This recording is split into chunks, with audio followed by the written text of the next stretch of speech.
In which position do you usually sleep? Your sleeping position is not just a habit, it actually affects your health. Do you believe that your sleeping position determines how your brain clears out toxins, how your heart pumps blood, and whether your spine will age like fine wine or deteriorate like a banana? Whether you sprawl out like a victim at a crime scene or curl up like a pill bug dodging a predator, your body is screaming an important message about your health status. And right now, we were going to decode that scream. Let's start with a position that about 40% of the world's population chooses instinctively the moment their head hits the pillow. You recognize it. You're familiar with it. Chances are you've slept this way since you were in the womb.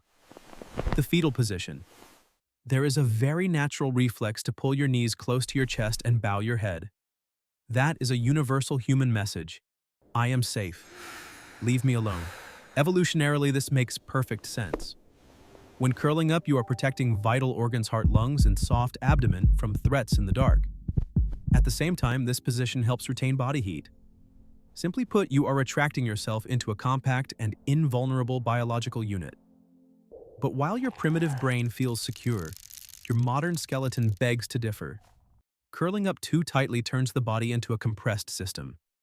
When the chin is pressed against the chest and the knees are pulled up too high, diaphragmatic movement is restricted, meaning the lungs have to function in a cramped space like being squeezed in a sealed compartment. This shallow breathing pattern reduces oxygen circulation to tissues during sleep, which might explain why you wake up feeling as exhausted as if you'd just run a marathon in your dreams. And let's talk about the joints. If you hold a tightly curled position for 8 hours, your knees and hips undergo constant pressure, which can flare up arthritic issues even if you haven't turned 40 yet. However, before you rush to panic and straighten out, know that the fetal position still has a huge advantage, especially for snorers. When sleeping on your side with a naturally curved spine, you are limiting the base of the tongue from collapsing backward and blocking the airway.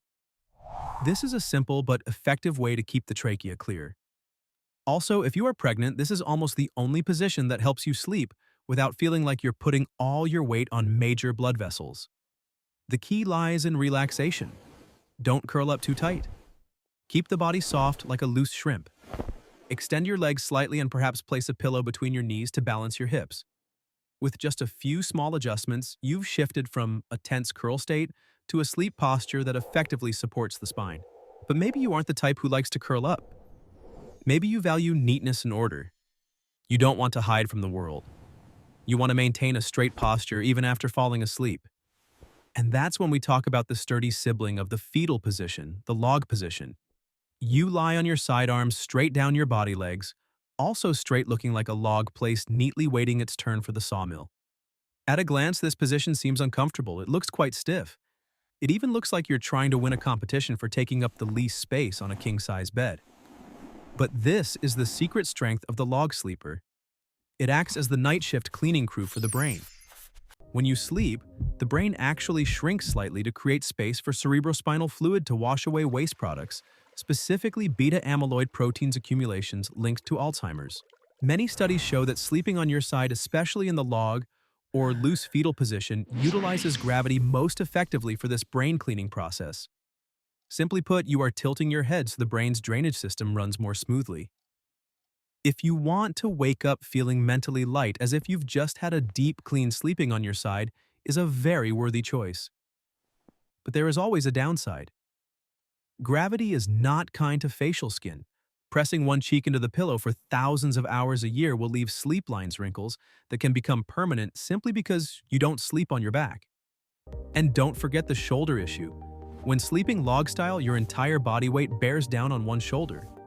This reduces blood circulation and compresses nerves, leading to that familiar feeling of waking up with a numb, stiff arm as if it no longer belongs to you. This phenomenon is called paresthesia, but you might just know it by a very everyday name, the reason you drop things immediately after waking up. If the thought of crushing your arm into numbness isn't very appealing, you might shift to another option.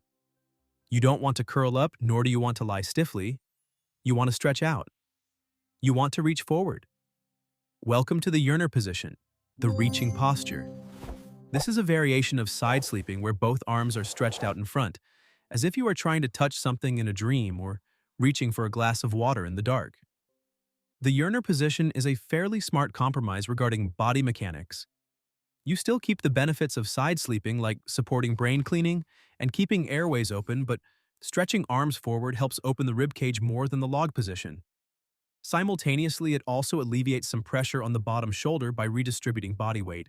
However, this position also comes with a certain risk to the nervous system.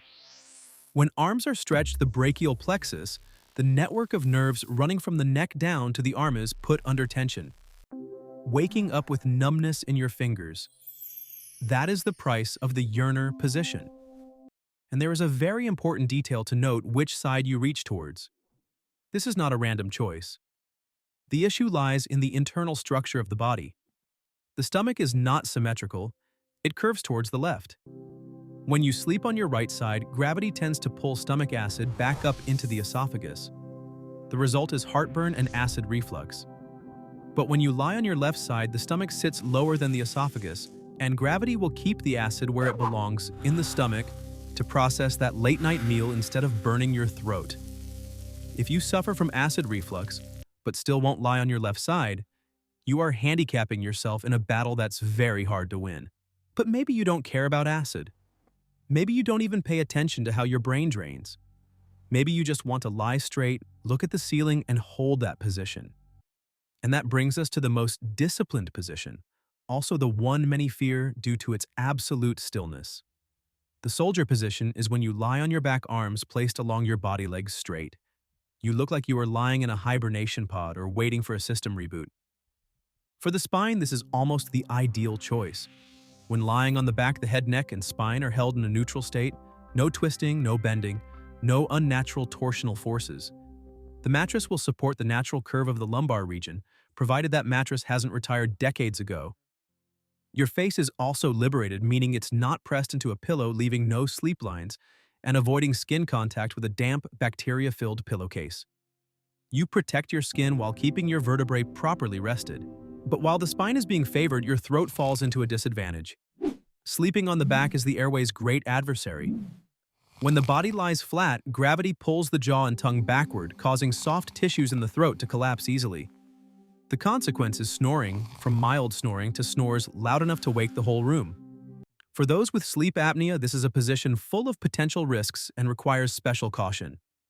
To put it bluntly, you are causing your airway to be compressed repeatedly throughout the night. However, if your airway is strong enough, but your back often hurts, the soldier position is still considered the gold standard for orthopedic rest. Yet not everyone can tolerate that feeling of constraint. Some people need freedom. They want to spread their body out. They want to occupy the full space of the mattress. And that is when the starfish position appears. This position is still lying on the back, but much more relaxed. Arms are brought up near the head, legs spread wide. You look like you just fell backward and landed on a soft surface. The starfish position is quite rare, only about 5% of people sleep this way, but it brings very unique benefits. When arms are raised high, the rib cage expands more than in the soldier position.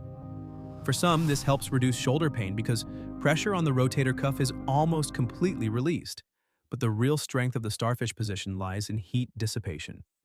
When arms and legs are spread wide, the body maximizes surface area contact with the air to release heat. If you often feel hot while sleeping, this position acts like a natural cooling system. However, its downside is not insignificant. Keeping arms raised for many hours can compress the ulnar nerve at the elbow. This is why you wake up with hands feeling weak, specifically the little finger and ring finger being numb and hard to move. And just like the soldier position, the starfish is fertile ground for snoring. Perhaps even worse because the mouth tends to open, making the throat dry and vibrate more intensely when breathing. Finally, we meet the rebel group, the true exceptions. The people who look at human biology and say, "Not for me." These are the stomach sleepers, also called the free fall style. You lie face down on the mattress, hands tucked under the pillow, head turned to one side as if listening for something very far away. And this must be said straight out. Most chiropractors view this as a terrible choice for the back. Just look at the body's geometry. To breathe, you are forced to turn your neck nearly 90 degrees to the side. Imagine walking around all day with your neck twisted like that. You would never do it. But when sleeping, you maintain that position for hours. This narrows the blood vessels in the neck and creates significant torque on the cervical spine.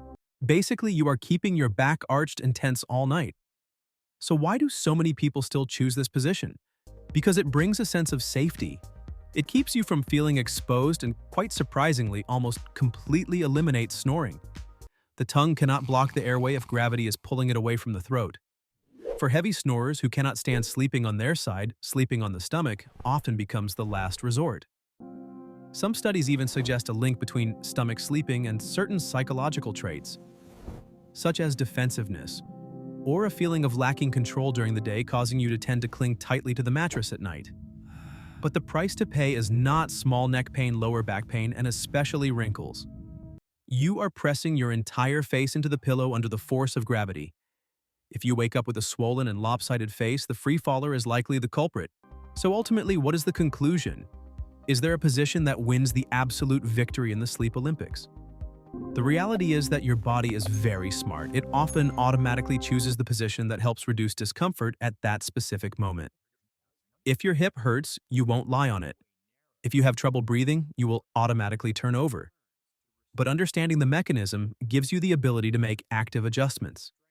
If you sleep on your back and snore too loudly, try taping a tennis ball to the back of your shirt to force your body to turn to the side. If you sleep on your stomach and often have neck pain, try removing the pillow to keep the neck-spine axis straighter. If you sleep on your side but have severe lower back pain, place a pillow between your knees to balance your hips. Sleep is not a passive state.